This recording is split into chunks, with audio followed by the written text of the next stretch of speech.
Ito, gagawa ng poste rito sa kanto. Ngayon, kukunin natin yung sentro nito, kabilaan, tapos mag-allowance tayo ng mula sa sentro, kukuha tayo ng 1 inch. Yan ang magiging gilid ng poste, kanto-kanto, 1 inch 1 inch, para hindi tayo mapalabas sa kabila. Yung 1 inch na yon, kung sakaling magpalitada,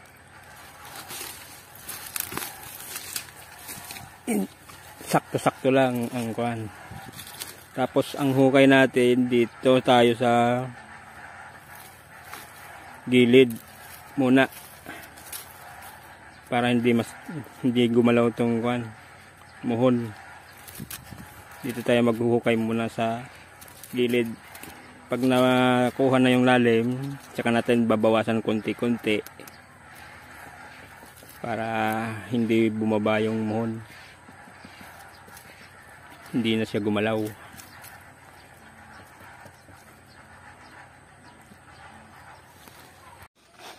Sarong simento ka to, nagwalong baybay.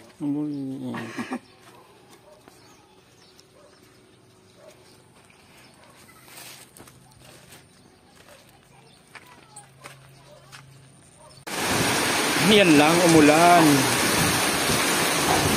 Yan lang. Bitin na naman yung trabaho.